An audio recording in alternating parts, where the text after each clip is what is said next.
Ajit Ajit sir.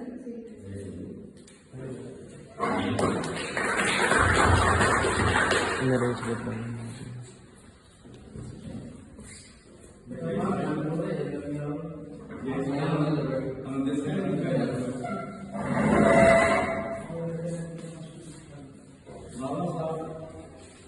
के बारे में बताया गया है। उस शिक्षा के अमेरिका से जो है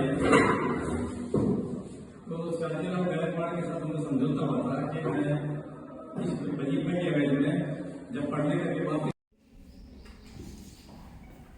सारा विश्वास राशि बाबा साहब के 134वें जन्मदिन की हार्दिक शुभकामनाएं सभी। विश्व रत्न संविधान के शिल्पकार बाबा साहब राजनीतिक समाज सुधारक अनेक उपलब्धियां हैं उनके पास, उनका जितना बखान किया जाए कम है। मैं अब भारतीय संविधान की जो मूल प्रस्तावना है वो आपको बताता हूँ। सामाजिक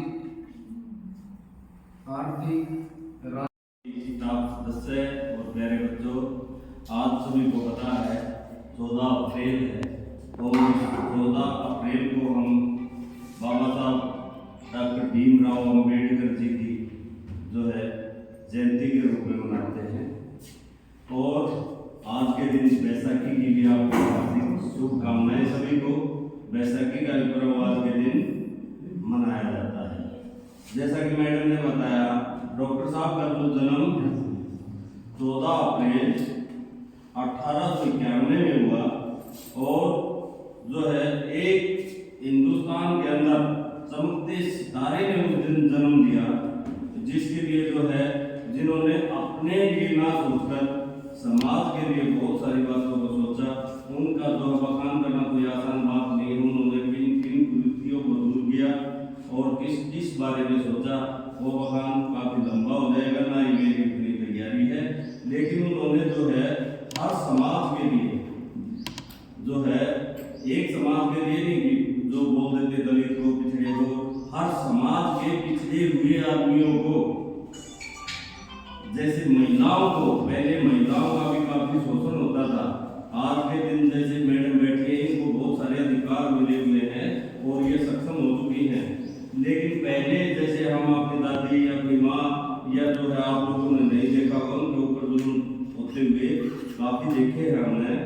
और जो है उन चीजों को भी जो उन्होंने दूर करने की कोशिश की और समाज में जो बुराइयां थी उनको दूर करने के लिए उन्होंने हमारे लिए, हमारे जीवन के लिए, हमारे बच्चों के लिए जो है उन्होंने एक ऐसा संविधान का जो है निर्माण किया कि जिसमें सभी को बराबर का हक मिल सके। नहीं तो उससे पहले क्या था, संविधान तो थे ही नहीं, क्योंकि राजे रजवाड़े जो है उस हिसाब से चलता था। देश जो है राजा मतलब जो है जो राजा ने आदेश दे दिया वही फाइनल था। तो उसके बाद में जो है ये संविधान का गठन इसीलिए हुआ था कि ताकि सभी को बराबर की भागीदारी समाज के अंदर मिल सके और कोई अपने ऊपर ये ना कहे कि मेरे को बराबर का अधिकार नहीं मिला हुआ है। इसलिए जो है हम उनके जो है आभारी हैं और उनको जो है पुष्प अर्पित करके अपनी वाणी को जो है विराम देता हूँ। और जो है हम कामना करते हैं कि इस संविधान के अनुरूप ही चलने की कोशिश करेंगे और एक जो है संविधान को पूरा सम्मान देंगे।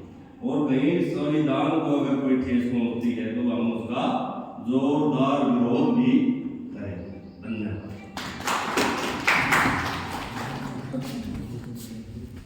आप सबको डॉक्टर भीमराव अम्बेडकर की जयंती की हार्दिक शुभकामनाएं।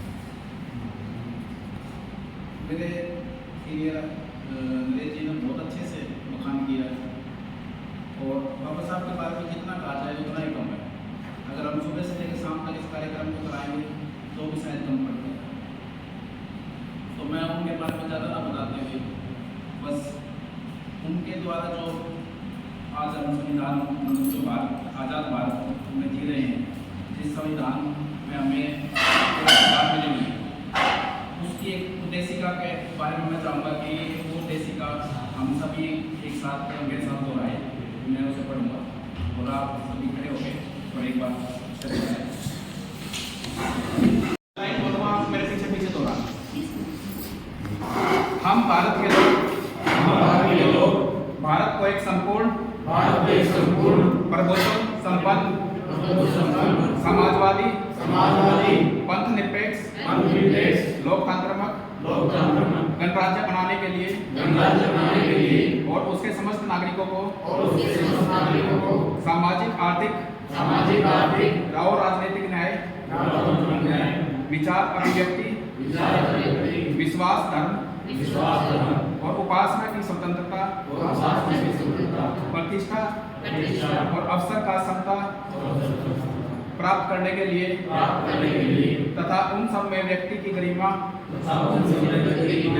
और राष्ट्र की एकता और अखंडता सुनिश्चित करने वाली बंधुता बढ़ाने के लिए दृढ़ संकल्प होकर अपनी इस संविधान सभा में तारीख 26 नवंबर 1949 को एक मत द्वारा इस संविधान को अंगीकृत अधिनियमित और आत्मसमर्पित करते हैं। धन्यवाद। एक बार